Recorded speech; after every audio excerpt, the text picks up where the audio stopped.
Good morning, everyone. My name is Shoshanna Gross, and this is the Ohio Restaurants Association's Daily Dose. Today, I am joined by our President and CEO, John Barker. Hi, John. Hey, Shoshana. Thank you so much for being with us here today. Yeah, it's always great to talk to you and talk to our members. Yeah, absolutely. So I know we have a lot of updates to get through, so I just want to get right to it. There are a couple of great announcements that came out yesterday. Do you want to tell us a little bit about what they were? Yeah. So first of all, the Ohio Senate is talking about an additional new bill with support for restaurants and bars and the lodging industry. And the Senate is looking at trying to appropriate 125 million for that group. Which would be really terrific, and it would be in the form of grants, and we're working through that with the Senate.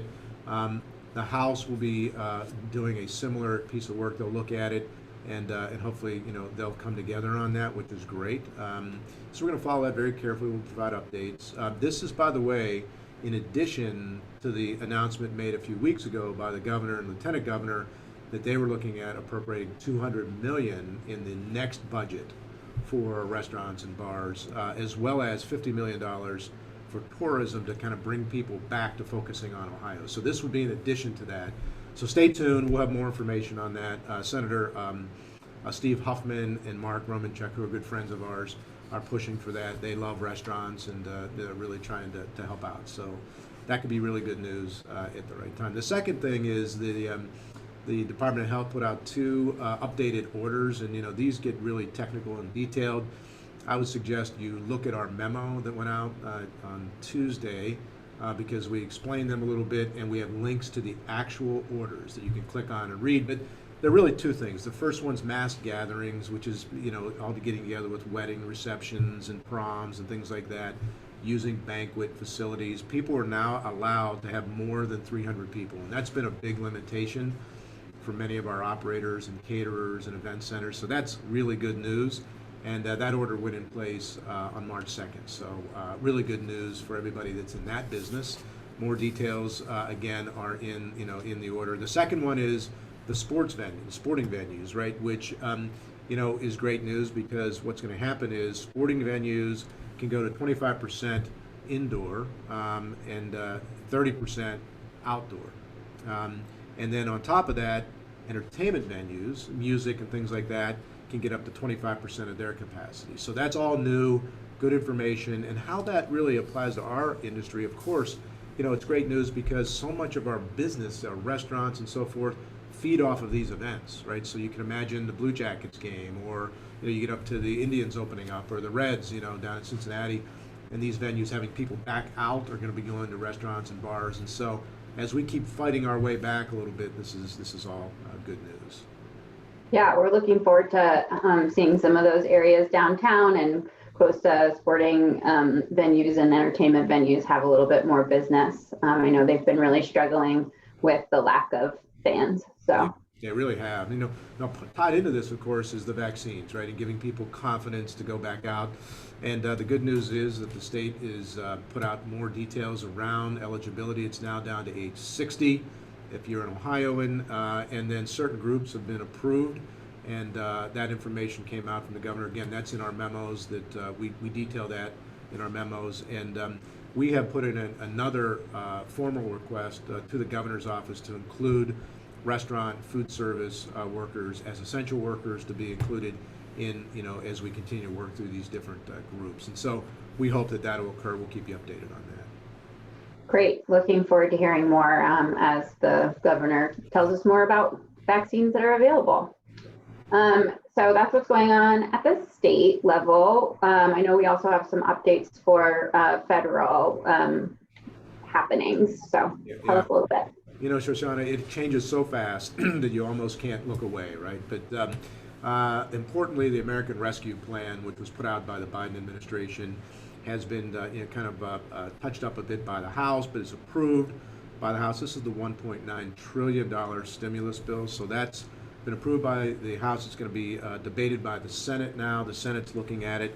They'll make some markups on it and some changes. And then once that happens, the way it works at the federal government level, it'll go back to the House for their consideration and approval. Assuming they approve it, it would then go to the president for a signature. And President Biden has said he intends to have this done by March 14th is when the employment benefits would run out and other stimulus, and so that's what they're gearing towards.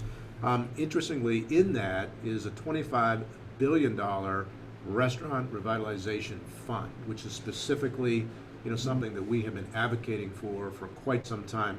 By the way, Shoshanna, this is on top of the 2 tranches of the PPP, as well as the employee retention tax credit, as well. Some people took advantage of the economic injury disaster loan. So people are going to have to look at all this, right, and decide which one of those did they apply for, which ones did they get, and what's the interconnectivity to all those. And to help with that, the National Restaurant Association is going to host a webinar on March 4th at 1 o'clock. That, again, is in our memo that went out on Tuesday. I really encourage people to listen to that, because it's going to explain, if you've already gotten some PPP, can you get some of the new money that's available, for example, on the ERTC, the retention tax credit, and then how's it going to work with the new revitalization fund. There'll be a lot of details yet to come on that. We'll go through the Small Business Administration. There'll be some time for us to weigh in on that, and we're going to ask for some adjustments, but much more to come on that. And again, we lay this out in detail in our memo every Tuesday and Thursday. I really encourage people to make sure they read it, because it changes pretty quickly. And but this is all good news. I mean, we've been advocating for this support at the federal level and the state level, really, for months. Great. Well, I know that you and a lot of our restaurateurs have been working really hard at this. So it's good to see restaurants and the hospitality industry paid some attention in this new bill. Absolutely. Yeah, they really are. The piece that got controversial that did not get included, in the stimulus bill, they were trying to put a minimum wage issue in to raise the minimum wage to $15 an hour, as well as eliminate the tip credit. We reached out in droves, to our members from Ohio and others. In fact, we had a call with Senator Joe Manchin, who's in the middle of all this, on Monday, and we were able, with the help of the National Restaurant Association, so many others, to at least delay this and deal with it, kind of post-pandemic is the ask that we have. We understand minimum wage is probably going to go up. We understand that, because the federal minimum wage at $7.25 has been there for a long time. But to kind of ram something through like this and jack up the minimum wage in the middle of a pandemic, where so many of our restaurants have gone out of business and many are still struggling, just didn't seem to be the right thing. And so more to come on that, but that is not in the stimulus bill as of today. Great. So I know there's a lot going on legislatively in our advocacy areas, but we're also trying to kind of get back to some version of business as usual. And so I'm really excited that we are going to be hosting a virtual version of our Industry Awards Celebration this year. So we've just decided that it will be on Thursday, July 15th, and there's a lot more information to come. But I'm really happy, John, that you will be our MC for the night. So I hope that you've got your dad jokes ready to go. Tina Fey turned you down, I understand. Jimmy Fallon's not available. But we'll have other people obviously involved in the whole production. And, Shoshanna, you've done such a great job managing this event. Last year, when we did it, well, when I say last year, boy, it goes all the way back to February, right, of 2020. We had hundreds of people in the ballroom at Hilton, and it was just a wonderful event. With the pandemic, it's going to be a little different, right? Virtual this year, like, if you watch the Golden Globes recently, those are things you got to do to adjust, and I appreciate you making sure that happens, because we want to recognize greatness in our industry and people who have done wonderful things, and that's really what this awards ceremony is all about. Absolutely. This is going to be a high energy event. We're really excited to welcome anyone and everyone who would like to join us this year and really recognize all of the industry heroes that we have seen throughout the year. And so we're really looking forward to it, and just stay tuned. Nominations are going to be opening soon, so please check them out. Please nominate everyone that you all know have been just doing their best and going above and beyond this year and, for their entire careers as well, of course. What are some of the categories, Shoshanna, in case I want to nominate myself? Sure. I think you should be nominated for Staff Member of the Year, maybe, for the ORA. There's tough competition, though.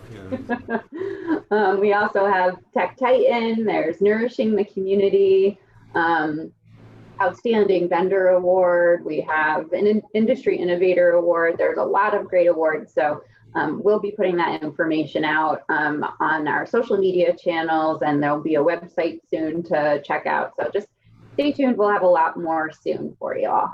I can't wait. It's one of my favorite events of the year. Great. Well, thanks so much for joining us today, John, and I'll talk to you soon. Okay, thanks.